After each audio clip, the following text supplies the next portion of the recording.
Are you a podcaster? Maybe you've got that big idea and you're looking for a network to join. The multi-award-winning Ozcast Network can get your content to eyes and ears all over the world. Join now for the first month free, and you could be featuring this sound at the beginning of your podcast. Ozcast. Simply head to ozcastnetwork.com for details.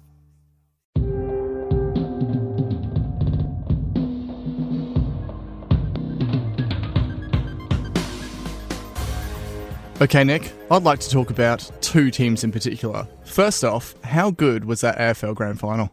It was insane. It was the first AFL Grand Final I've watched, but I thoroughly enjoyed it. Yes, definitely. For me, I think the best thing I learned that weekend was that you don't have to necessarily be good at or knowledgeable about AFL or any sport in particular to really enjoy a grand final. So I was stoked and very happy with the last minute outcome. So big win for the West there. Yeah, we were talking about it at home, and I couldn't agree more about like not having to know the intricacies. Sort of as long as you know how points are scored and how the ball or possession turns over, you're good to actually enjoy a sport. Yeah, exactly. Then you're keeping up with the latest thing, and you know who's winning at any given time. So awesome. Now, the other team I want to talk about, this is hilarious, is that when I was over in San Francisco, met back up with Eric from Breaker, and he was telling me Johnny Ive has a huge house in San Francisco. It's like a $16 million thing. And he found out where the address was, and he was walking past it the other day, and Johnny Ive had a team of 5 people polishing his gate. No way. Yes, and a security guard guarding the house and that team of people.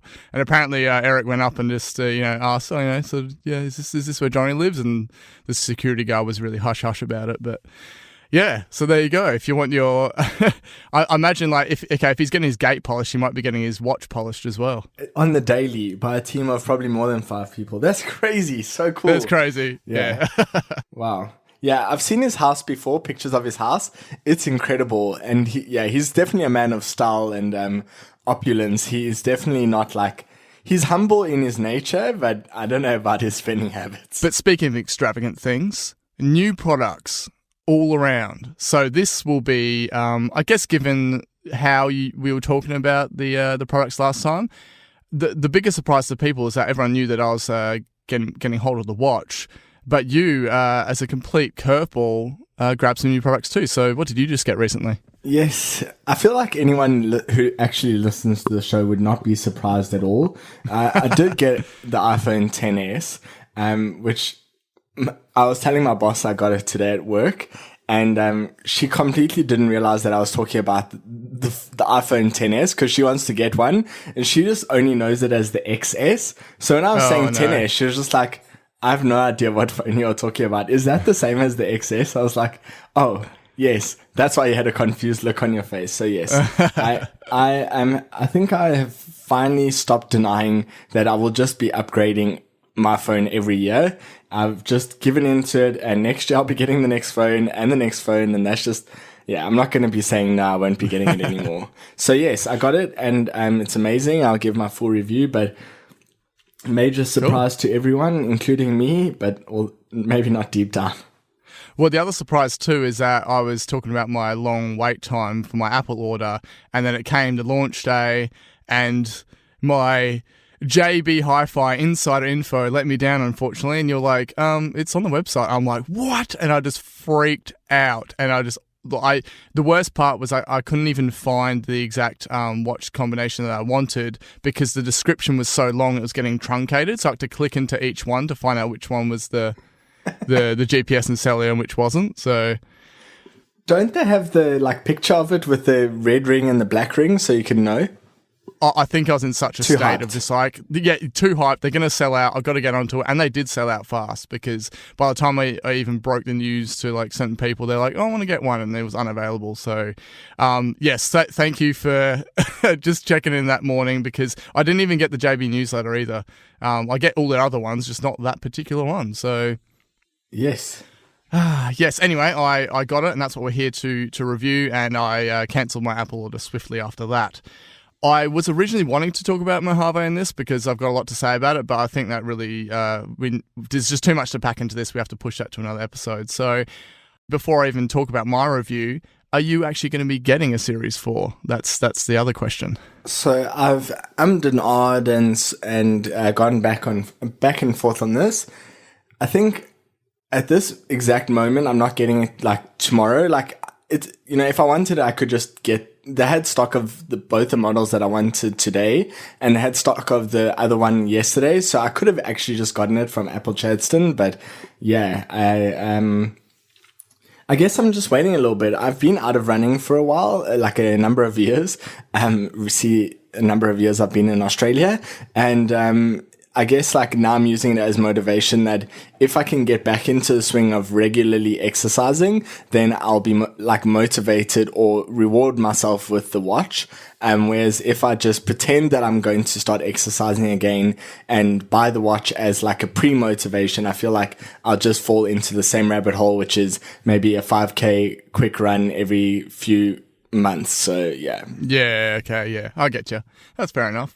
All right. Well, I'm going to get straight into this under the product perception category, and I've broken it up into sections, and certainly feel free to chime in because I don't want to just be a one side to this review. So, first off, the packaging. They've changed up the packaging, and I absolutely love it. So while it's kind of like a smooth matte style card, it's essentially two boxes that are wrapped. So you feel like you're unwrapping a present. It's got the great watch illustrations on the inside, and yes, the watch itself is in a separate box to the band.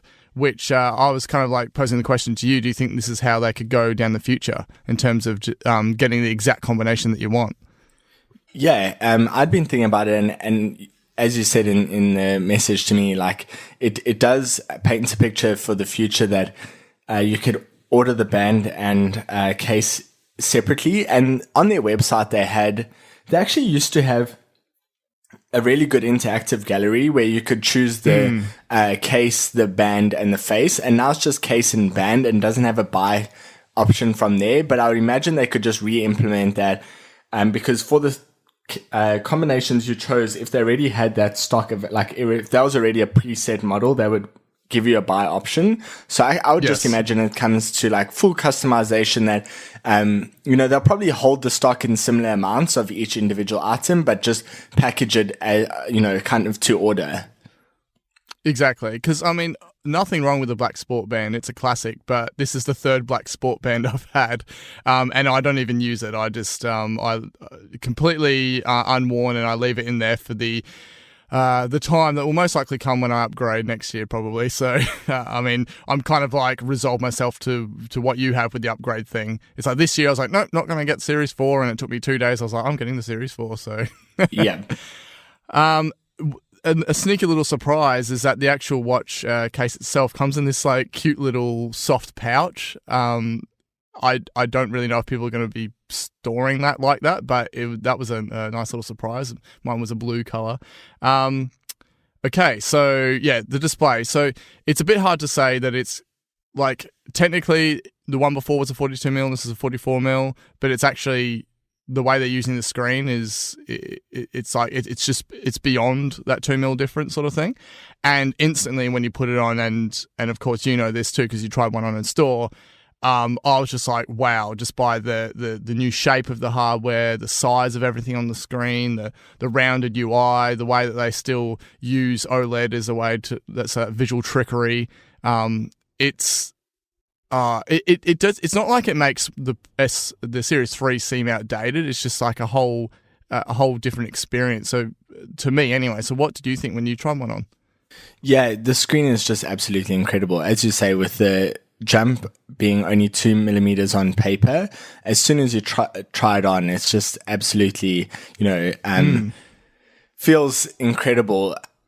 Like the display is one thing, but it just feels sleeker because it's wider, and the subtly rounded body just make it like, yeah, it just feels so much nicer. I really am a huge fan of the display and all the elements around it, and compared to the one that, the ones that came before.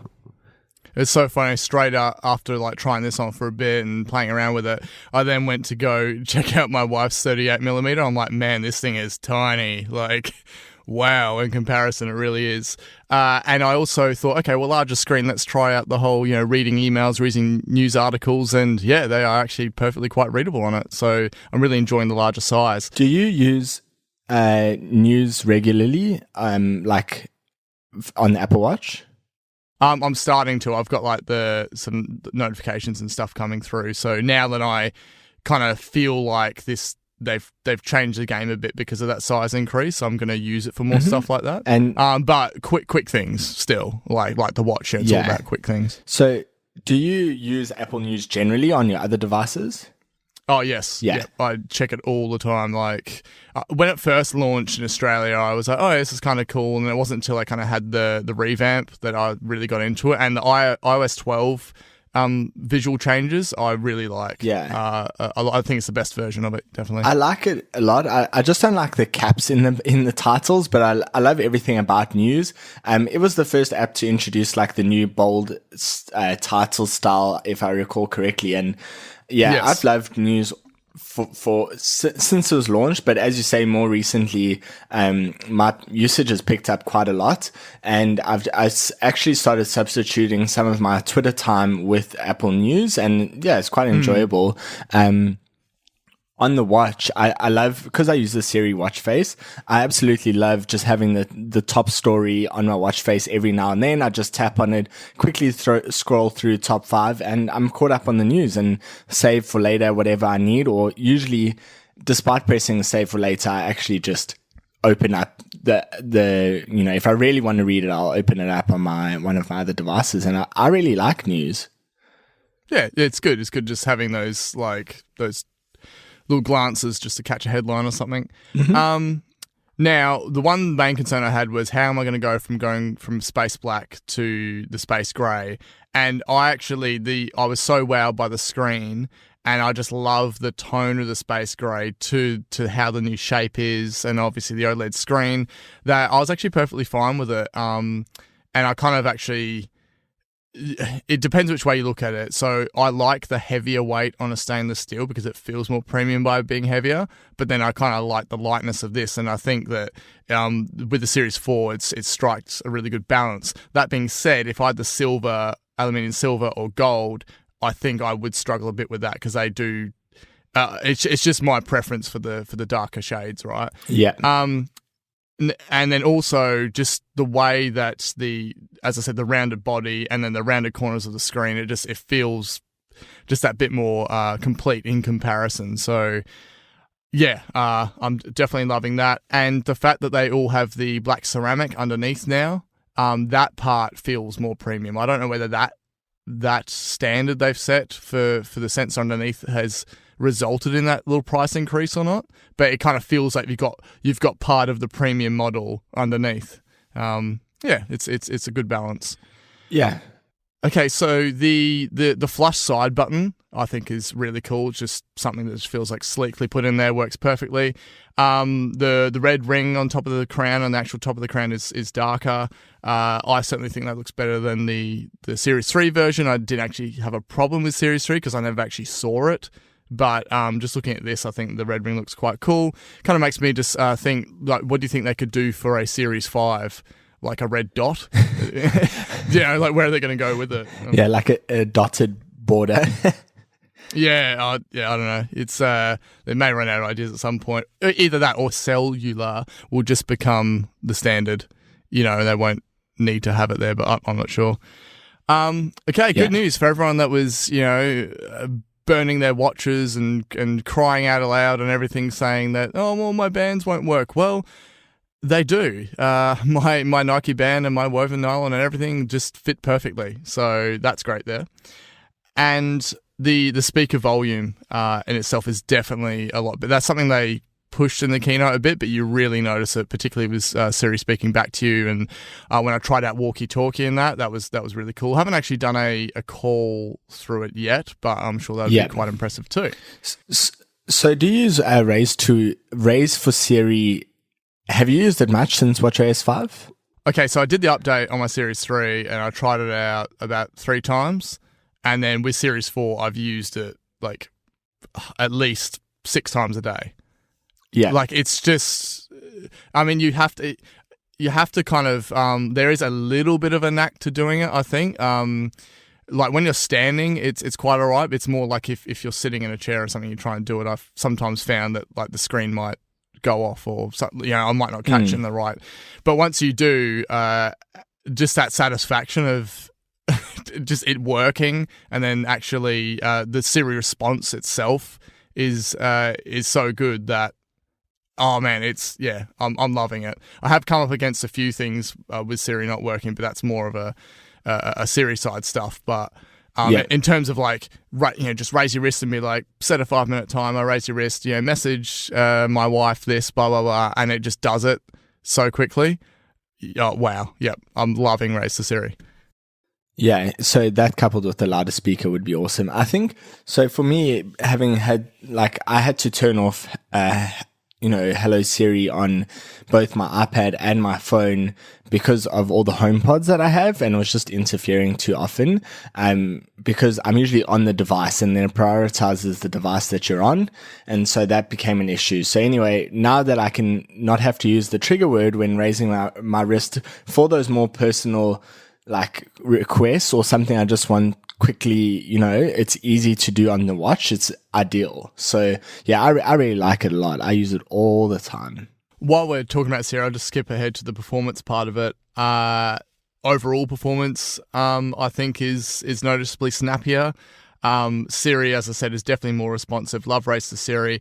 I think that I've probably had about an 85% success rate in terms of the whole action and doing it.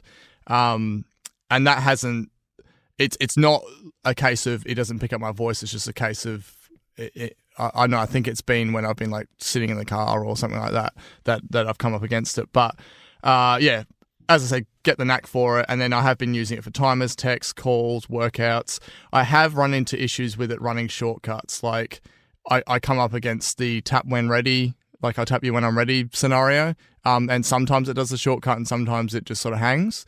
So I don't know what's for shortcuts. I'm not actually sure. I think there are bounds around what shortcuts the watch can run.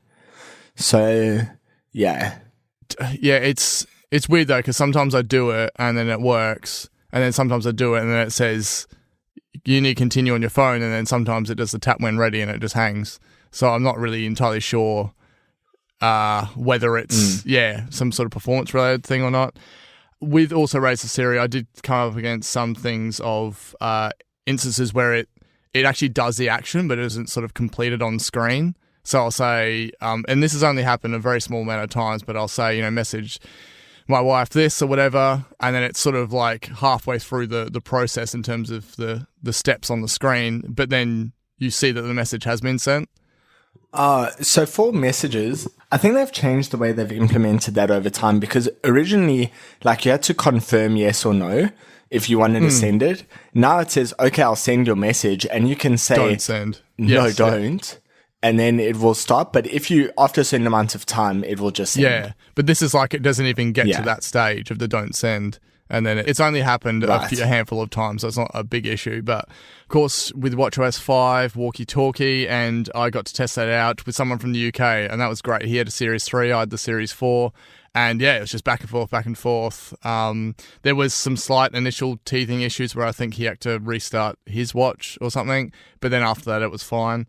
And I have noticed that the cellular connects a bit faster too, so if I do actually leave the house in terms of disconnecting from the house Wi-Fi and then into the actual cellular reception is probably halved, which is good, because it used to sort of take, I'd probably have to walk like 100 meters or something before it completed that process. So now it's about half of that. And the battery performances, I'm not actually sure, because some days I look at the end of the day, I look and it's kind of around the 60%, and then today it was around the 38%. So, I don't exactly have a definitive answer. I think once I've used it for long enough and I've gotten into the process of not so much fiddling around with new things and actually getting into the routine of, okay, this is mainly what I use my watch for, then I'll get like a consistent, okay, this is around the battery level you can expect. But I still charge it nightly, so. Yeah, and I think my recommendation to anyone is make yourself happier and just charge it nightly. If it becomes a routine and you, like, I never ever have battery anxiety with my watch. In the first few days of having my original Apple Watch, I turned on, or I had it as a complication, the battery level as a complication.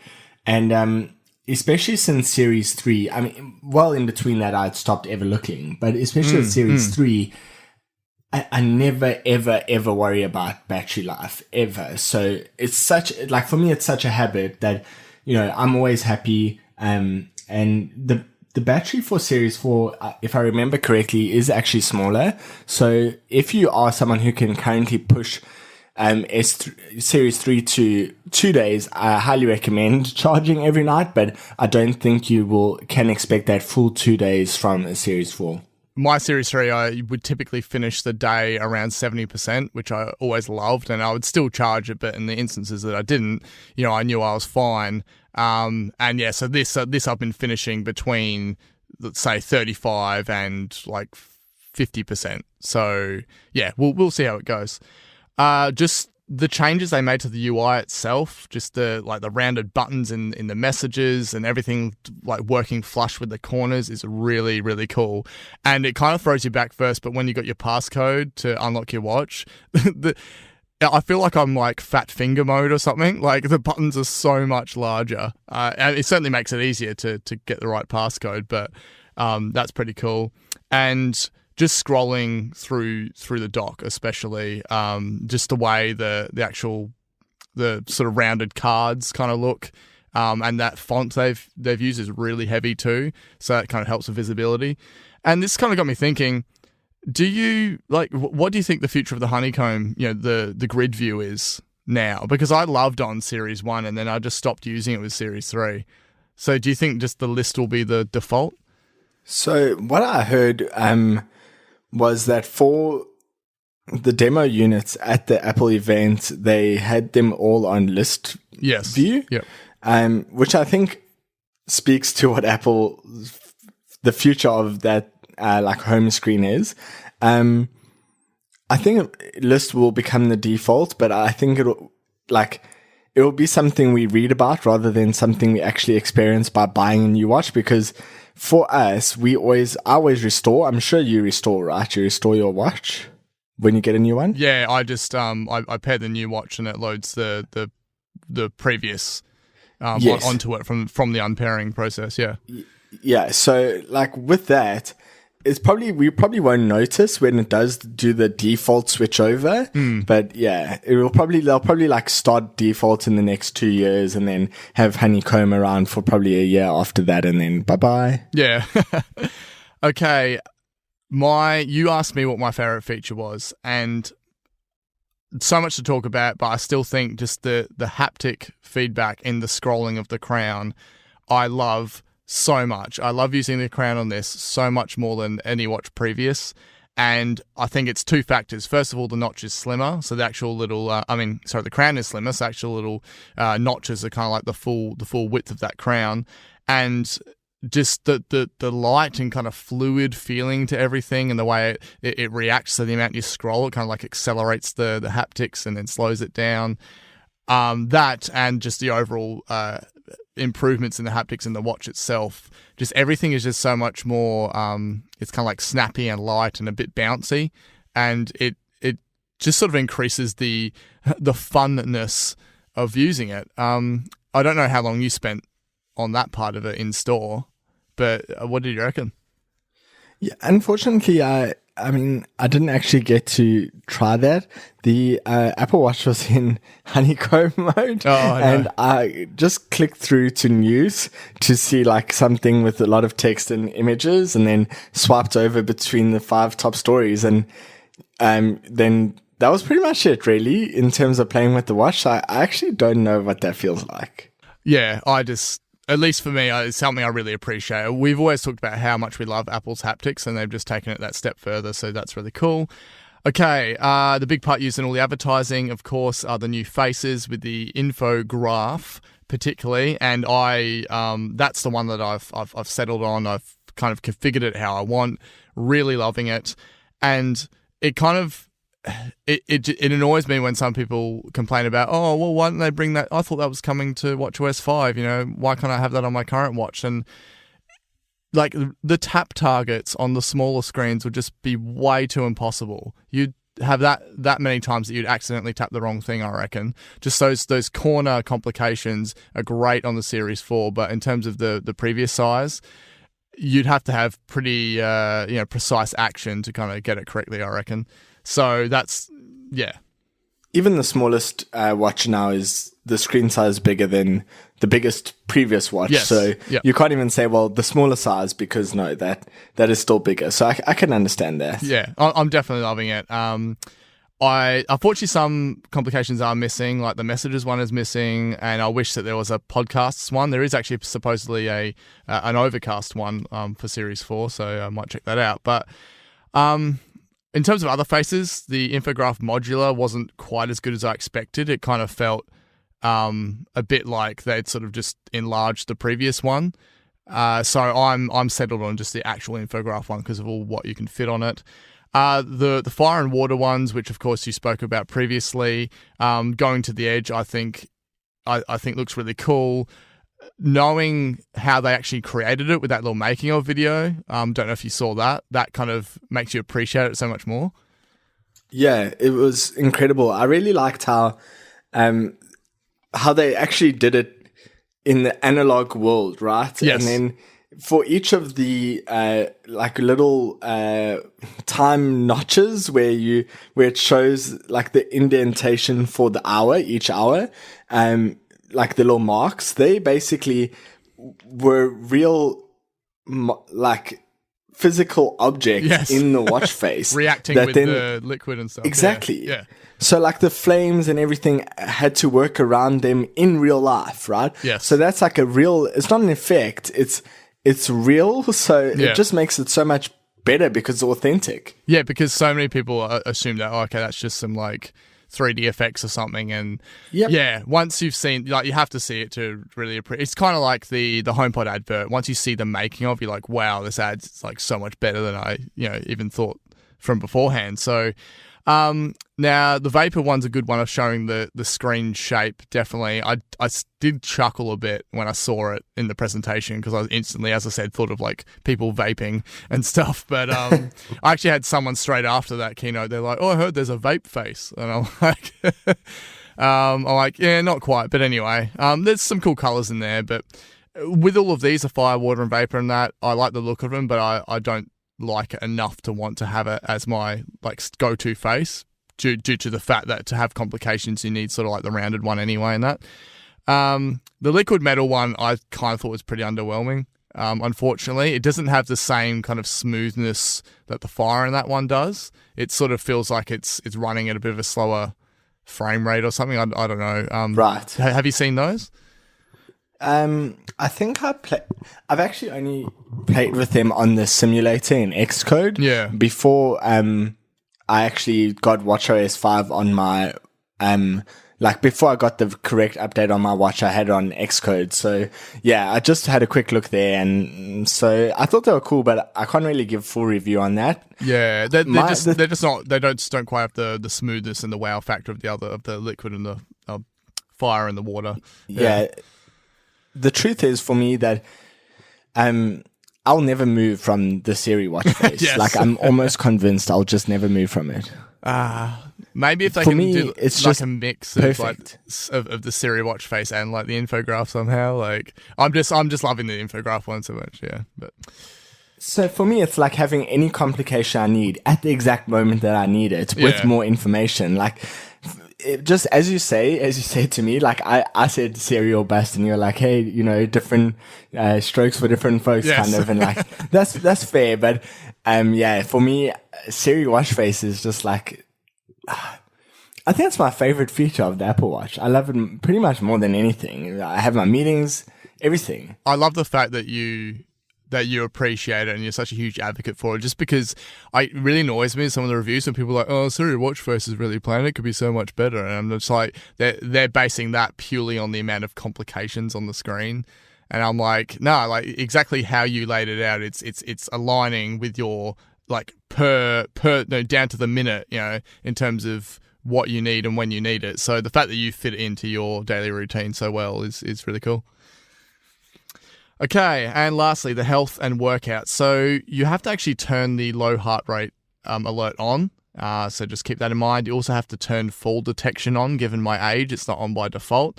And they do give you a warning. They're saying, well, because you're younger and given if you do a lot of physical activity, you may accidentally trigger it. So I still enabled it and I haven't triggered it yet.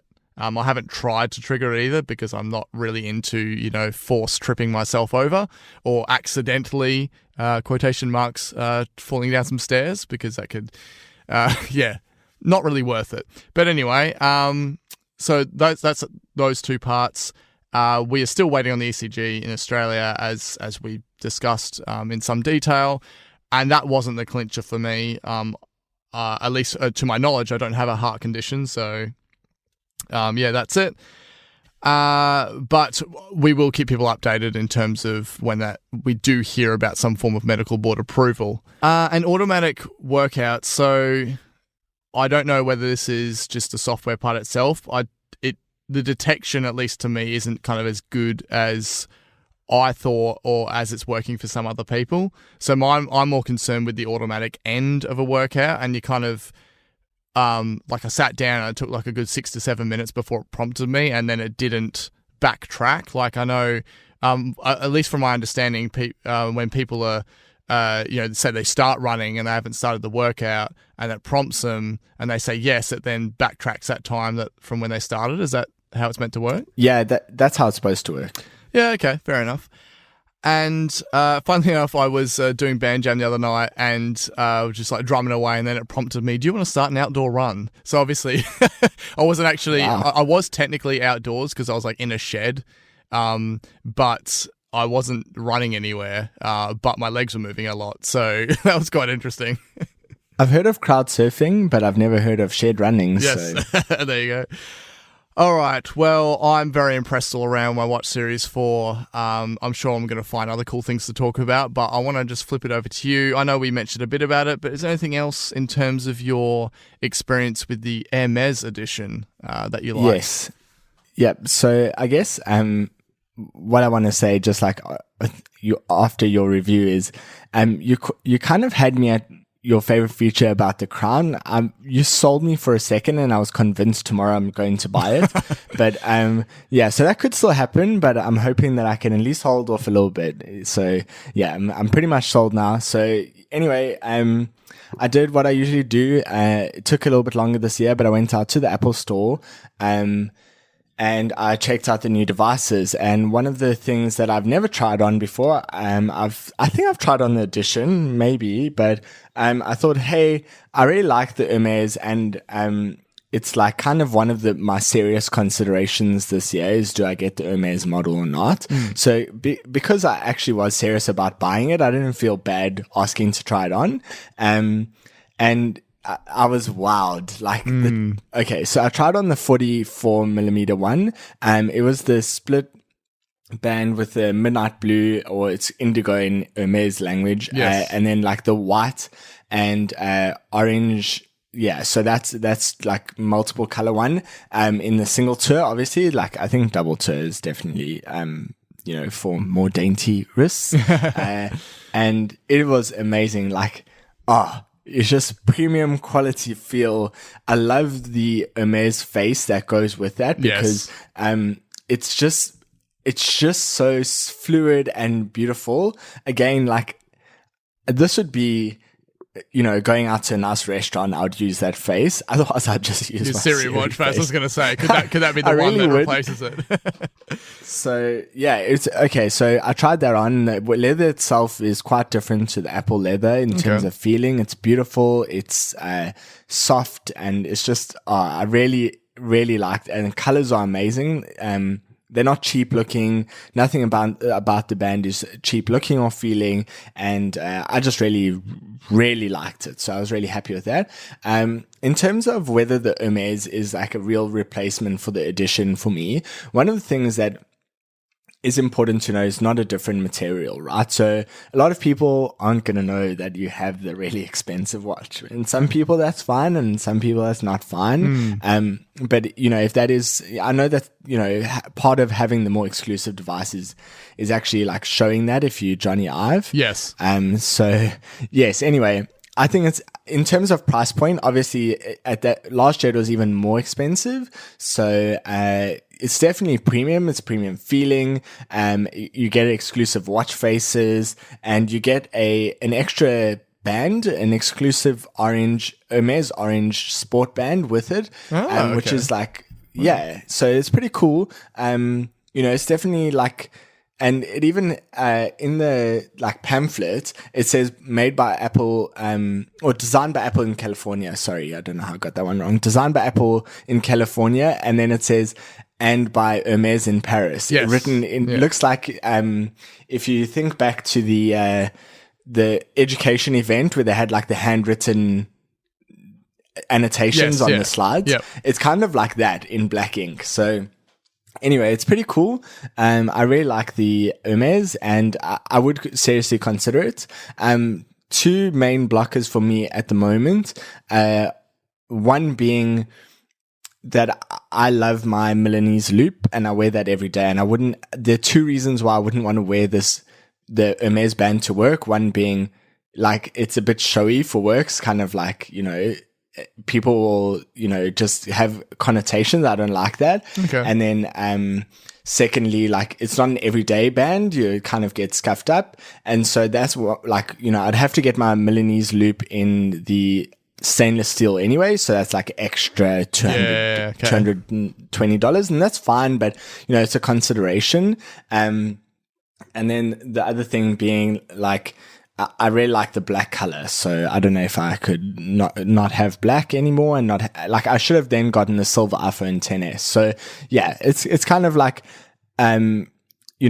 it's nice and beautiful, and I would really like it, but I don't know about for the added benefit if it's worth it for me. Yeah, it's kind of going to break your consistency a bit amongst your color choices and everything. So exactly. So yeah. I had kind of resigned myself to getting the Edition this year. If they had one, I was like, yeah, I'll get this one, and then they did away with it. So it was really disappointing.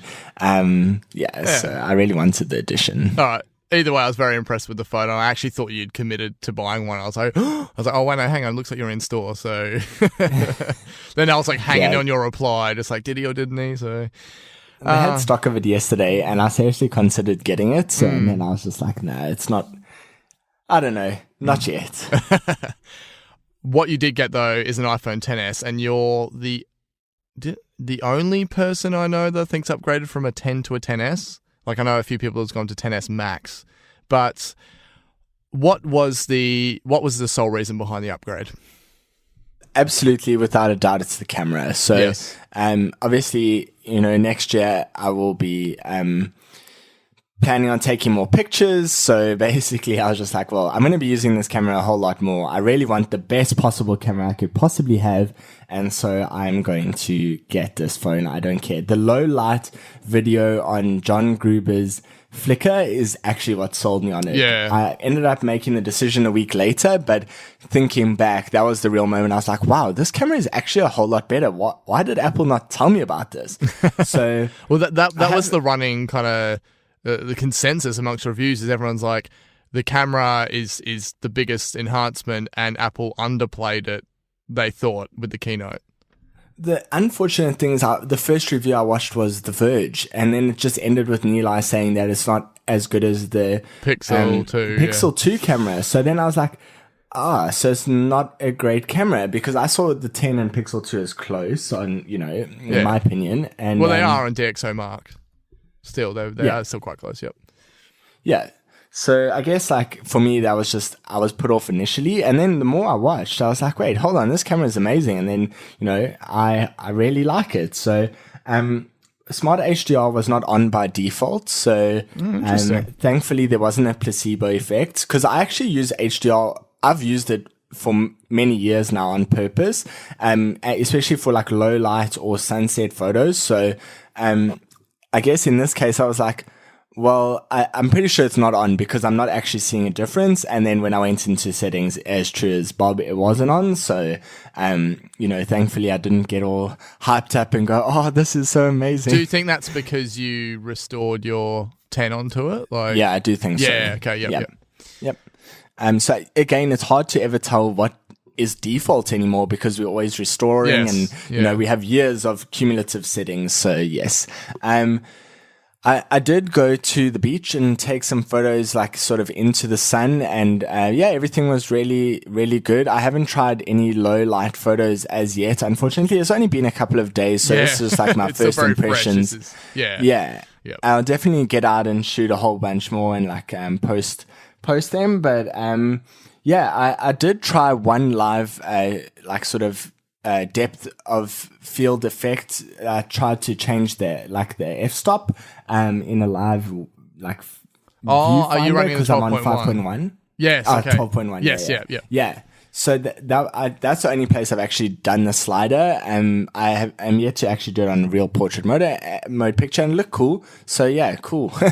But again, I have to actually give a full review of those. Portrait mode selfie was better. In my opinion, than on the iPhone 10. I've had really, like on the 10, I had quite a few issues where it would say too bright. It was too bright for it. And the only time I ever want to take portrait mode selfies is when I'm outside. Out in the sun, yeah. Yeah, so luckily on this, I hadn't had any issues. And while I'm on that, I think the depth sensor is better in bright light because I remember on the 10, a few people had issues in direct sunlight, and on the 10s, it's been perfect. Like it's so. I'll get into Face ID later, but yeah, in direct sunlight, it's good. Video, I've only done 1 second, so I can't really say it's any better, and I haven't tested out stereo sound. So stay tuned for my opinions. More there. To come.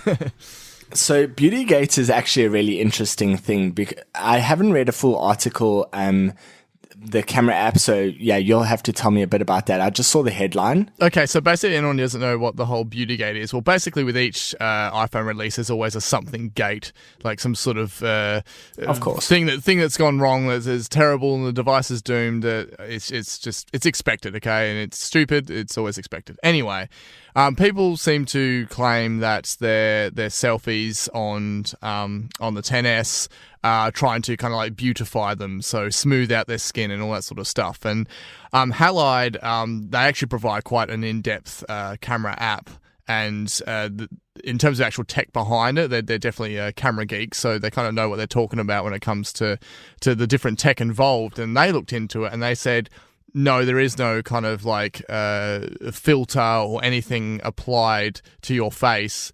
It's just a case of the noise reduction has actually increased so much that the way that behaves gives a perception that it's kind of like smoothed out, some of the wrinkles or whatever.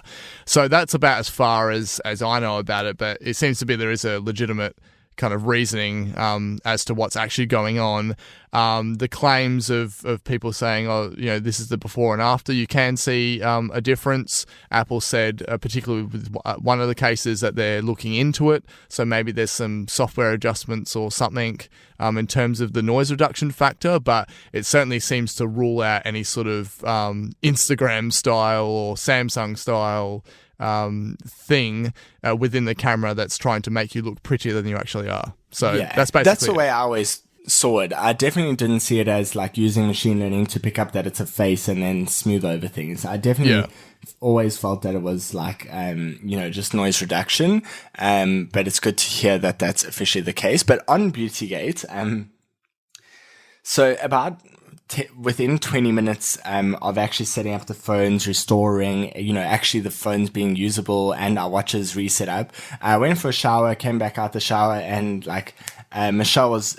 telling me about the selfie camera, being like, this one has much better selfies. They make like me look better, and she was really happy with it. And I was like, Oh yeah, I heard about that. I'm pretty sure Apple's can update that. She's like, I'm staying on iOS 12 forever. I'm not moving because, yeah. So some people like happy with it. I guess some people not. But yeah, so after I saw the headline, I was like thinking, oh, maybe it's safe to assume that Apple won't change it. But yeah, well, I guess we'll see what happens. I think it's not so much. There's that factor, but there's actual like tonality of like the skin and everything that's actually improved. So yeah, it's not like it's rubbing your face so it's like Photoshop smooth or anything, but maybe at least to me it's just might be some adjustment on how severe the noise reduction is. But yeah. Mm-hmm. Yeah, so definitely in terms of skin tone, it's much more accurate. It's like yeah, I guess I don't know. For me, it's like closer to the shade that I am versus like a more pinkiness. So yeah it's pretty good. I guess it's really more just overall improved color accuracy on the 10S, really. Correct. Yep. So then like in terms of some other, just brief highlights, and we'll definitely do more of a deep dive. The speed difference is quite hard to notice. I must say, like my 10 always felt fast and fluid. So I'm not, for a second saying that it wouldn't, but the 10S is extremely fast and fluid. Like, as soon as I open an app, it's ready. And, I'm just hopping between. I'm never waiting.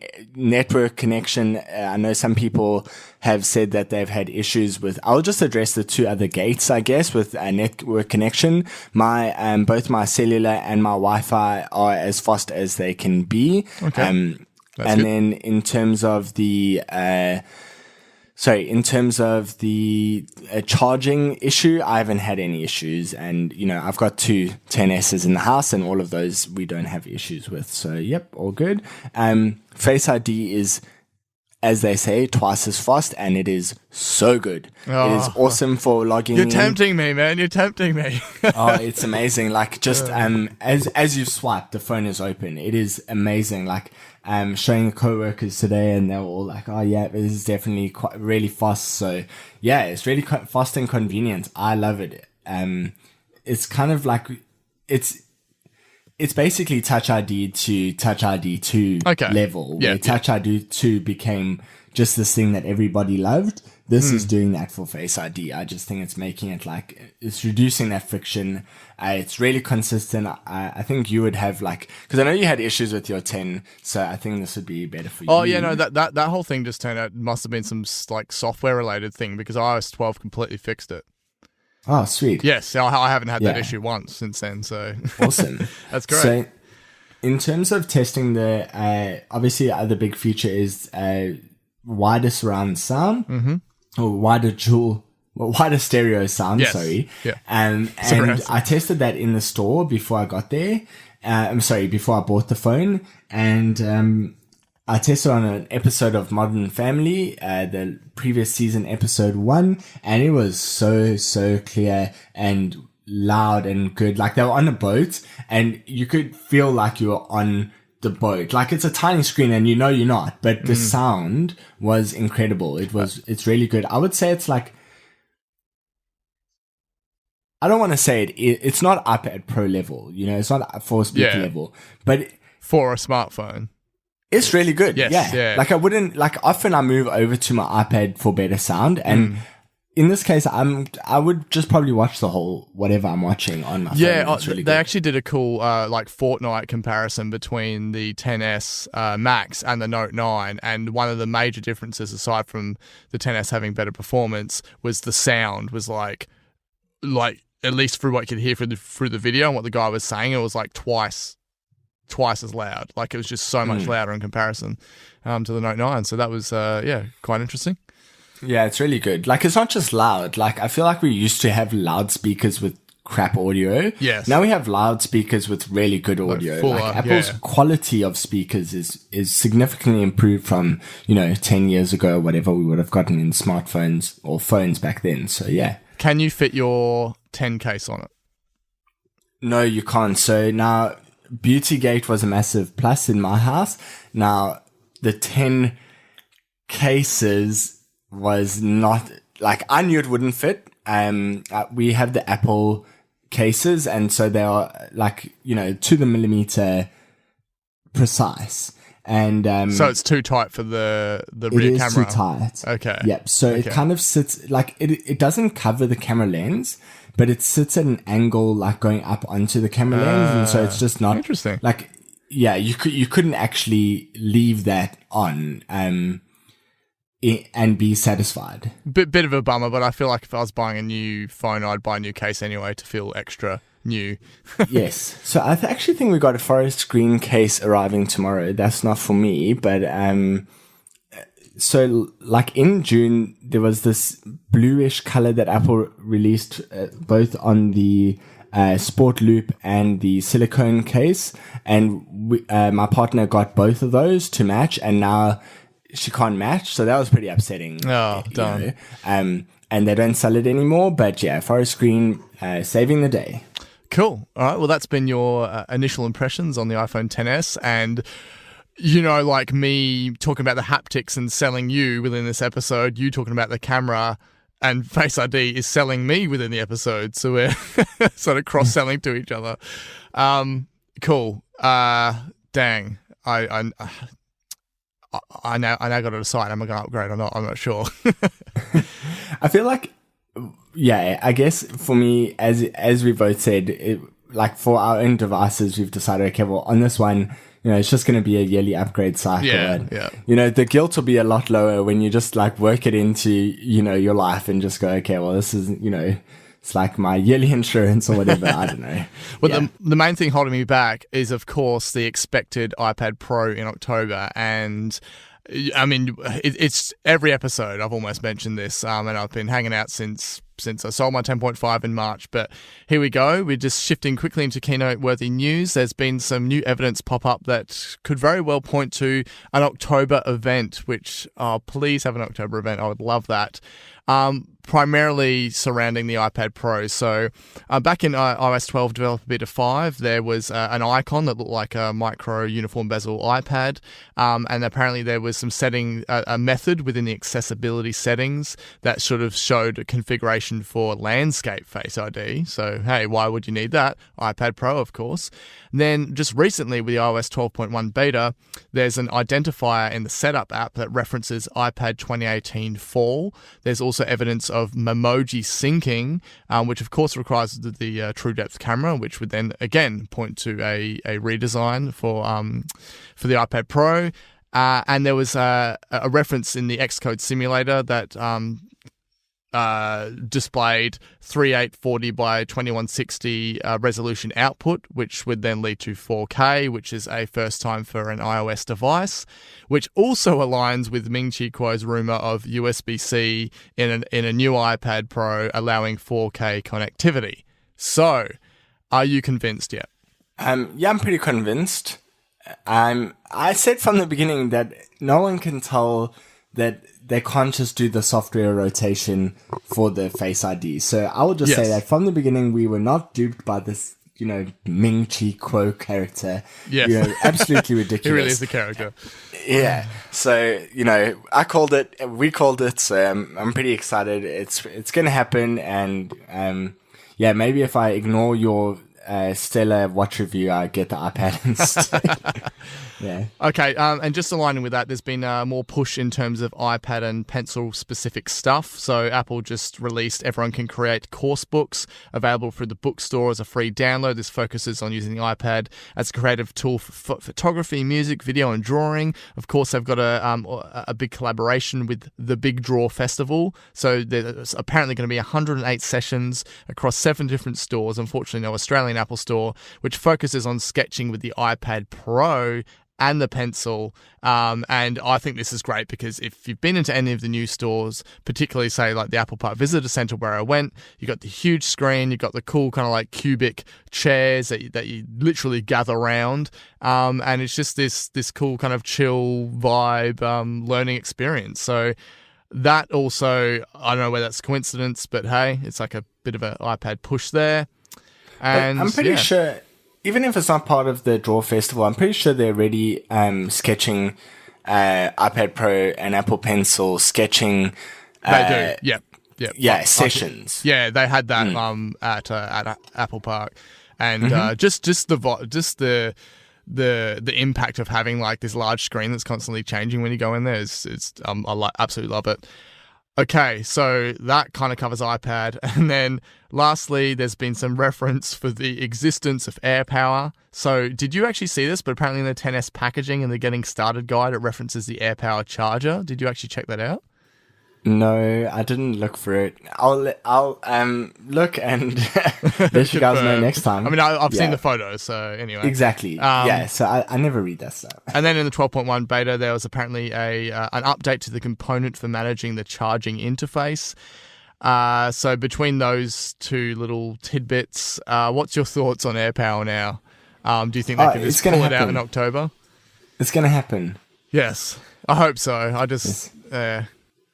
I'm not sure it will ship this year, but it'll be guaranteed. Like, I think they'll give a date. At some point, they're going to give a date. I hope it does ship this year, so then they still fulfill their 2018 promise. So, one thing quickly, so I don't forget, is the new Milanese loop actually comes out of the other. Like, it actually unravels completely. So before it would stop you from allowing it to come out of the other side. Okay. And this is definitely for AirPower. So the new Milanese loop, will support AirPower. And my assumption there is that for all the other watch bands that are a loop, that they can just charge through that band, but not for that one. So cool. Another indication AirPower is near.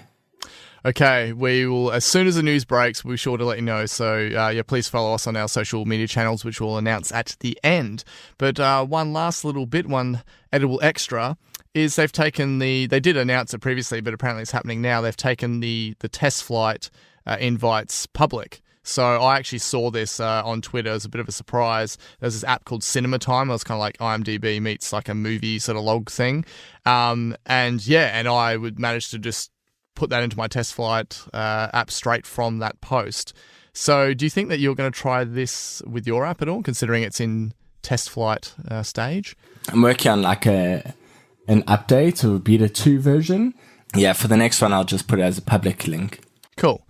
And while that has been sort of hush-hush for a while and you do have it in test flight phase, I'd definitely love to talk more about your app, obviously. So I'm sure we can save that for a separate occasion. Yeah, that would be cool. I'm doing a bit of a redesign at the moment. Took a little bit of a break, obviously working hard towards getting something out originally, so it took a bit of a break. But yeah, the redesign, which is not a significant redesign, it focuses on some core components of the app in its space. So yeah, once I've got that, I would love to chat about it more on the show and like let everyone know what is happening. Cool.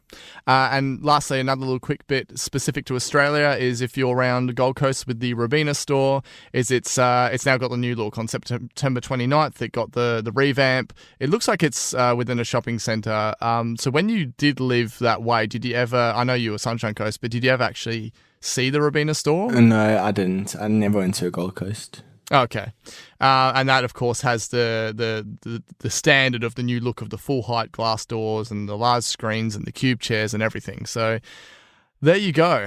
Well, that wraps up a review/impressions heavy episode 60 of Apple Slice. Of course, if you'd like to follow any action in between, you can find us on Instagram, Twitter, and Facebook, and please search in your player. And we'd love a review in the Apple Podcasts app. And as always, Nick, which network is Apple Slice on? Apple Slice is part of the Ozcast network. That's auscastnetwork.com. Okay, cool. And we haven't done it for a while, and I'm cool with it. But do you think we should drop our personal Twitter accounts just in case anyone wants to see what we're doing? My Twitter is Nick_Morris, NIC_Morris. And mine is @SwordToPen, SWORD 2 PEN. So, yeah, I mean, of course, we have our official page as well, but all other sorts of tech-related stuff as well we post personally. So feel free to comment and retweet and all that sort of stuff. Alrighty, Nick, great been having a chat again. I'd love to hear more about the XS in the future and what I expect by the next episode you to have the Hermes by that point, just because. Yeah. But yeah, cool. All right, cool. Awesome having a chat, and I'll catch you in 61.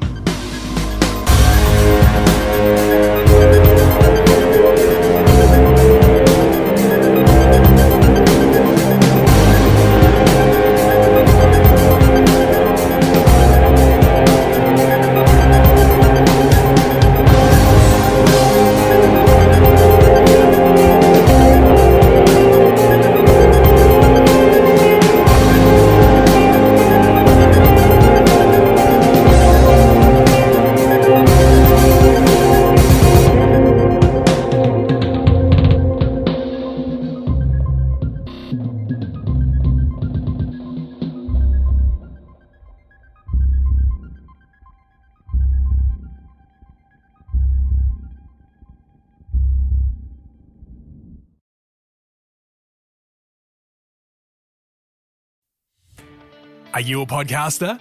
Maybe you've got that big idea and you're looking for a network to join. The multi-award-winning Ozcast Network can get your content to eyes and ears all over the world. Join now for the first month free, and you could be featuring this sound at the beginning of your podcast. Ozcast. Simply head to ozcastnetwork.com for details.